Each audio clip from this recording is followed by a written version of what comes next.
Okay, let's talk about something that makes absolutely zero logical sense, but almost all of us have felt it. That weird, frustrating pull towards someone who seems, well, completely uninterested. It's confusing, it can be maddening, and as it turns out, it's all deeply rooted in our psychology. I mean, really think about it for a second. You meet someone, the vibe is just okay, nothing special, but then they just go quiet. Radio silence. And suddenly, bam, they're all you can think about. It feels totally irrational, doesn't it? So why on earth would our brains reward disinterest with obsession? Well, let's break down the science behind this very human, very weird pattern. So, our first stop is a psychological mechanism that is so powerful and honestly so sneaky. It's the exact same principle that makes slot machines in Las Vegas absolutely addictive. It's not about the guarantee of a reward, it's about the chance that a reward might be just around the corner. This whole dynamic is just a constant game of push and pull. They'll send a great text, then disappear for days. They seem really into you, and then they pull back. This on again, off again pattern drives our brains completely nuts because we are creatures who crave predictability. And when that's taken away, we get fixated on getting it back. Here's how the cycle works. It starts with a little bit of attention, that's the reward, then poof, it's gone.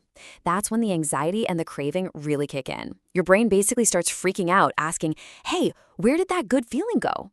Then, when they finally toss you another crumb of attention, the relief you feel releases this huge flood of dopamine. And get this, it's actually a bigger dopamine hit than you'd get from someone who is consistently kind.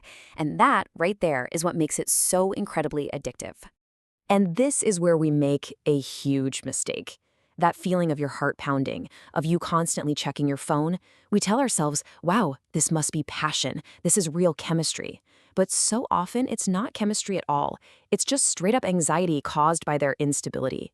All right, let's move on to our second reason. This one actually comes from the world of economics, but believe me, it applies perfectly to human connection. We are just fundamentally wired to believe that whatever is rare must be valuable. Just think about it, right? A limited edition sneaker, a one-night-only concert. We instantly think they're more special. We do the exact same thing with people. When someone's attention is scarce, when it's not just given away freely, our brain's little scarcity bias kicks in and automatically assigns them a higher value. We just assume they must be amazing if their attention is so hard to get. And this creates a whole internal story we tell ourselves. All of a sudden, the attraction isn't just about the person anymore. It's about the challenge. It becomes a quest. Their attention turns into this big prize that we feel like we have to earn. And we're not just trying to prove its worth, we're trying to prove our own. But here is the major plot twist, the reframe you have to remember. More often than not, their unavailability isn't a sign of how valuable they are. It's just a sign of their low effort. You're not chasing some hidden treasure. You're just dealing with someone who isn't really invested. Okay, this brings us to psychological driver number 3, and this one is all about us. This is the part where our ego walks out onto the stage, grabs the microphone, and makes the whole thing about itself. Now, look at the shift here. It seems small, but it is everything. When you start out, you're asking a simple question. Do I actually like this person? But the second you feel them pull away, the question flips entirely. It stops being about them and becomes a judgment on you. Wait, why don't they like me? And at this point, the chase has nothing to do with connection anymore. It's now a mission to fix your bruised ego. Winning their approval starts to feel like the only way to validate yourself, to prove that you're interesting, that you're worthy. The person themselves, they're almost beside the point. It's the symbolic victory you're really chasing. And finally, let's talk about our brains as little detectives.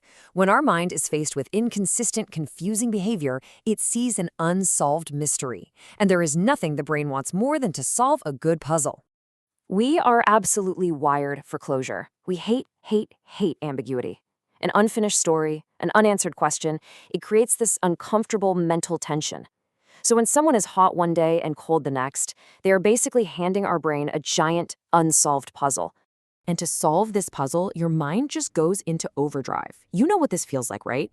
You're replaying every single conversation. You're analyzing the tone of a text message. You're searching for hidden meanings that probably aren't even there. This person starts taking up a massive amount of your mental real estate, not because they're so fascinating, but simply because they're so confusing. And really, it all boils down to this simple, powerful truth. The mystery is what fuels the obsession. The minute you get clarity, even if that clarity is a firm no, I'm not interested, the puzzle is solved. The mental tension is released, and just like that, the obsession often evaporates. So these 4 reasons explain the mechanics of the attraction, the how it happens. But they don't always explain why some of us are way more likely to fall into this pattern than others. For that, we have to look a little deeper into our own stories. Because the deeper reasons, they're always even more personal. Let's be real, we've all been there, absolutely fascinated by the one person who seems completely uninterested. It's such a frustrating, confusing pattern. But today, we're not just scratching the surface. Oh no, we are going deep, right into the core psychological reasons to finally understand the why behind this powerful attraction. So what is going on here? Seriously, why do we get so hung up on the person who gives us mixed signals or just plain leaves us on read? It feels completely illogical, right? Almost like we're choosing to get hurt. But as you're about to see, there's a powerful and kind of hidden logic driving this whole thing. And here's where we flip the script. We get so caught up trying to analyze their behavior, trying to decode every little text and every single glance. But the real answers and the real power, they come from turning that focus inward. This isn't really about them. It's about our own internal programming. So it all starts with what you could call our blueprint. These are the foundational rules about love and connection that we learned when we were kids, a lot of the time without even realizing we were learning them. A lot of this can come from something called an anxious attachment style.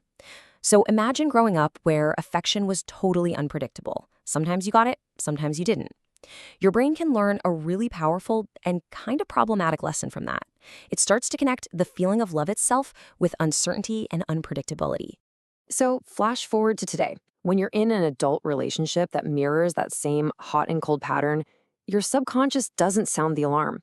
Instead, a part of your brain kind of goes, wait a second, I know this feeling. It recognizes the pattern, not as a warning, but just as something familiar. And this right here is where our own brain can play a little trick on us. We are hardwired to seek out what's familiar because on a basic primal level, familiar feels safe. So even if that familiar feeling is the anxiety of an unhealthy, unstable dynamic, our brain can mistake it for safe just because it's a road we've been down before. And the fallout from this is huge. Instead of seeing their distance as the giant red flag it is, your internal blueprint totally reframes it. Their silence becomes a puzzle for you to solve. It becomes a challenge to win their approval, and you see it as your job to finally fix the connection, to get the consistency you've always wanted. But okay, it's not just our early programming. There is another massive force at play here, the ego, and its pretty elaborate self-defense system that's designed to protect us from one of the most painful human experiences there is. And I'm not being dramatic here. This is pure neuroscience. When we feel socially rejected, the signals firing off in our brain look shockingly similar to when we suffer a physical injury. So it's really no wonder our mind will do almost anything to avoid that feeling. So how does our ego protect itself? Well, to avoid the raw, stinging pain of they're just not that into you, our minds create this whole library of alternative stories. We tell ourselves, oh, maybe they're just super busy, or maybe they're just intimidated. These stories are literally a defense mechanism against a simpler, much more painful truth. You see, when we cling to that little shred of hope, even when there's zero evidence for it, it's not really about them. It's our ego's self-defense in action. Because letting go would mean having to face that feeling of rejection head-on. And to the ego, that feels a lot like admitting defeat. And this leads us right into another mental trap, the emotional investment bias. Think of it like a slot machine. The more coins you put in, the more time, the more energy, the more thought you invest, the more you feel like you have to keep playing until you finally hit the jackpot. And this creates a really dangerous internal monologue. It's basically the sunk cost fallacy, but for our hearts. Walking away means you have to accept that all that emotional energy was, wasted. And to avoid that pain, our brain tells us the solution is to invest even more, convinced that a breakthrough has to be just around the corner. Okay, so we get the blueprint and we get the ego's defense plan. But just knowing why we do this is only half the battle. The real power, the real change, comes from the pivot, from completely changing the question we're asking ourselves in the first place. And This one shift in thinking is everything. We get stuck asking, how do I get them to want me? Which is all about trying to change someone else. It's a totally powerless position. The new, much more powerful question is, why do I want someone who doesn't choose me? See? That question brings all the focus and all the power right back to you.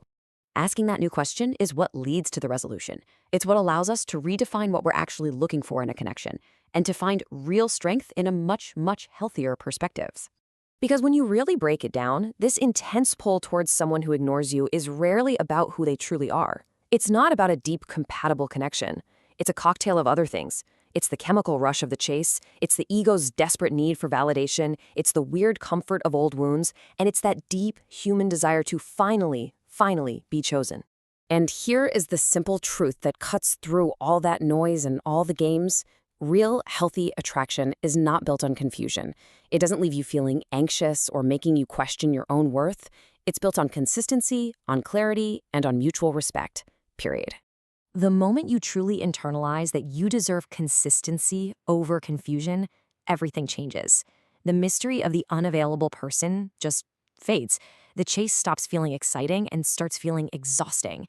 And that is when you become free to invest your amazing energy where it actually belongs, with someone who chooses you, clearly and consistently, right from the start.